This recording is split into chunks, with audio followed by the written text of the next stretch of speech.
le testing que nous avons donc fait en 2019 dans un premier temps, parce que le testing qui est arrivé cette année n'est que la suite de ce qui avait été fait 3 ans plus tôt et qui concernait la région Île-de-France.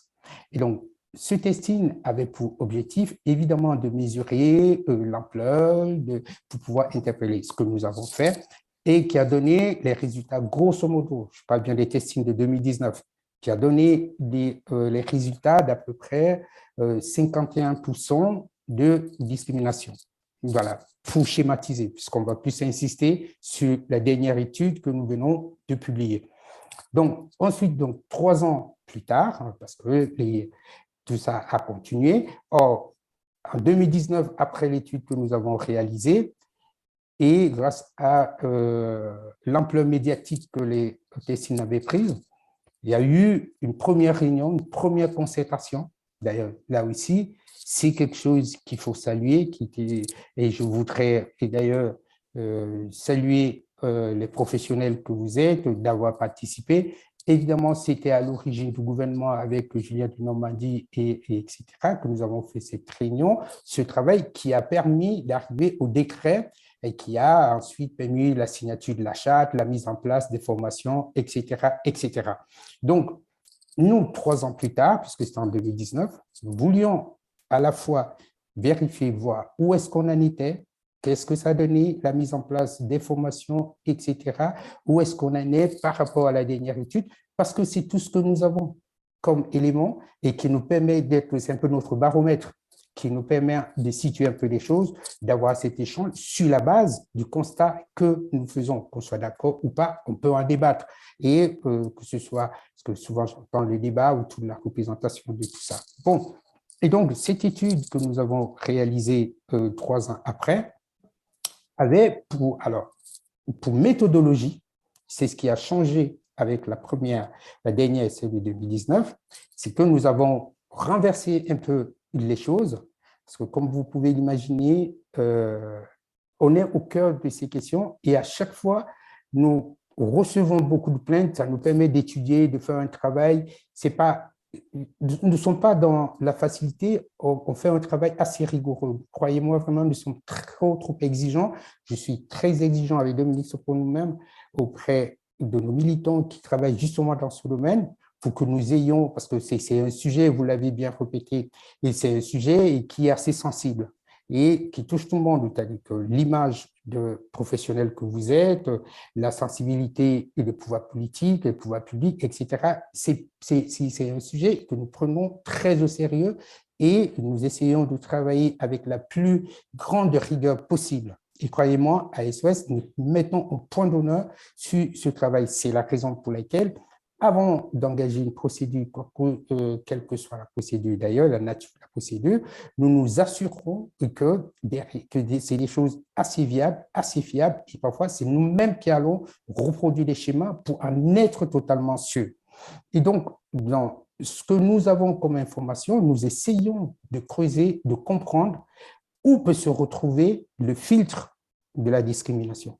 Parce que, vous savez, autant il y a des gens qui ont évolué de votre côté, il y en a certains qui ne l'ont pas fait, comme les études vont nous démontrer, puisque forcément, il y a des évolutions, il y a des changements, ce que nous saluons d'ailleurs, mais il y a certains qui ne le font pas. Et donc, nous avons constaté que, oui, avant, le filtre des discriminations, c'était parfois très simple, suffisait tout simplement d'appeler pour vous schématiser. Quand on appelait dans une agence immobilière pour avoir un logement, les premiers testings dans les agences immobilières, c'était 3 coups de fil que nous passions les uns à la suite des autres.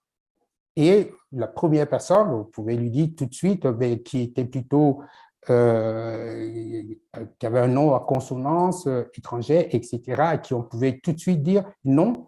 Et 1 minute plus tard, à l'autre personne, on lui disait oui, qu'elle pouvait. Enfin, quand on disait à la première non, on disait non, c'est vient d'être prise, etc., etc. Et la personne qui appelait tout de suite après, évidemment, on lui disait non, on lui proposait la possibilité de venir visiter l'appartement. Bon, bref, ça, c'était les premières méthodes. Et au fur et à mesure qu'on faisait condamner les discriminations, vous savez, il y a aussi des gens qui nous remontaient à l'intérieur du secteur professionnel de votre métier qui nous remontait aussi des informations, et parce que ça fait aussi partie du travail que nous faisons, qui nous disait, bon, ben voilà, maintenant, moi, on nous demande de ne plus discriminer au téléphone, de ne même plus prendre au téléphone, etc. Donc, le filtre de la discrimination avait reculé quelque part. Alors, il nous fallait trouver ces preuves et où se trouve le filtre de discrimination. Et ça, c'est valable pour tout. À chaque fois, quand nous observons qu'il y a quand même des pratiques discriminatoires, mais les preuves sont difficiles à ajouter, autant d'autres ont changé, autant certains ont évolué, autant certains ont fait reculer tout simplement le filtre de la discrimination pour échapper à toute qualification pénale, pour éviter, bien évidemment, d'avoir des preuves de culpabilité qui pouvaient entraîner, évidemment, des actions judiciaires. Et donc, ça fait partie de... c'est pour ces raisons que ce testing qui a eu lieu récemment, avec donc la spécificité que ce que nous avons appelé les testings renversés, si vous voulez, c'est-à-dire que nous nous sommes passés pour des propriétaires de biens immobiliers avec des noms à consonance française ancienne, comme nous le disons, qui voulions mettre notre bien en location, etc., auprès des agences immobilières, mais tout en donnant des consignes de discrimination raciale pour voir effectivement par rapport à ce que nous avons mis en place après le testing de 2019, c'est-à-dire des formations qui ont pour objectif de répondre justement aux causes de ces discriminations, si les choses ont évolué ou tout simplement les filtres ou les choses sont restées quasi telles. Et donc, nous avons organisé ce testing, donc en renversant, en nous présentant comme propriétaires qui incitions, qui demandions une sélection sur la base, bien évidemment, des origines, des couleurs de peau, etc., avec tout ce qui est interdit dans ce cadre-là. Et donc, c'est sur cette base que nous avons obtenu ces résultats, avec, pour vous dire très rapidement, 3 types de réponses que nous avons eues, grosso modo, pour ceux qui n'ont pas vu l'étude. Alors, il y avait les types de réponses avec l'acceptation de discriminer.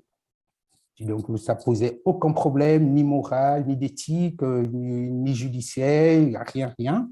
Il y a ceux qui ont refusé carrément de discriminer, qui ont opposé une fin de non-recevoir de la consigne ou de la demande de discriminer, puisque c'était assez spécifique, très clair, envers des personnes typées d'origine arabe, on le disait comme ça, arabe ou noir. Voilà, on allait vraiment pour que les choses soient claires, sans ambiguïté. Et le troisième type de réponse, c'était une discrimination, mais tout en rappelant l'acceptation de la discrimination, mais tout en rappelant… On va revenir sur ce point qui est très important. Voilà, tout en acceptant la discrimination, mais en rappelant quand même la loi, ce qui est encore un autre cas qui est beaucoup plus grave. Enfin, pas moins grave que ceux qui discriminent, bien évidemment. Et donc, les résultats, pour aller rapidement, parce que je pense qu'il vaut mieux peut-être qu'on en discute, les résultats, grosso modo, nous ont donné 48%, 48,50 précisément, qui ont accepté de discriminer sur un échantillon d'à peu près 136 ou 140 agences que nous avons testées, qui représentent à peu près les groupes immobiliers bien connus. Certains avaient même déjà été testés la première fois. Et je précise ici que, parce que je sais que la question va arriver, et on en a déjà eu à en discuter avec, avec Jean-Marc, que je salue en particulier. Mais la question de nous donner les noms, de livrer les agences qui tout au moins n'ont pas discriminé, etc., ça va arriver. Mais ce que nous voulions, comme je le disais, le testing nous permet de mesurer à un moment donné la situation de fait, une photographie comme les sondages, oui, etc.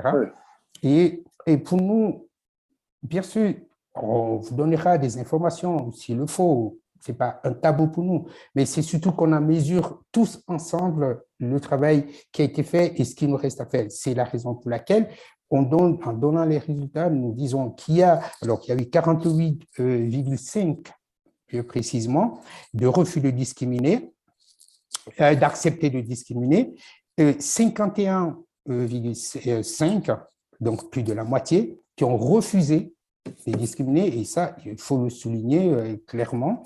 Et là-dedans, donc, à l'intérieur de, donc ça s'appelle le 100%, à l'intérieur de ceux qui ont accepté, qui ont accepté de discriminer, il y en a certains qui ont accepté de discriminer, mais tout en rappelant la loi. Tout à fait. Donc, on a une moitié, c'est à peu près moitié-moitié, une moitié qui a refusé, qui a accepté de discriminer, et une autre moitié qui a accepté, mais tout en rappelant quand même la loi. Mais sur les 51,50, plus de la moitié, qui a refusé carrément de discriminer, il n'y avait pas de débat. Et cela, nous les saluons, et ça honore tout le secteur. C'est la raison pour laquelle notre objectif n'est pas de stigmatiser, mais de construire quelque chose qui nous permet d'avancer, parce qu'un seul cas ou deux cas, c'est déjà deux cas de trop.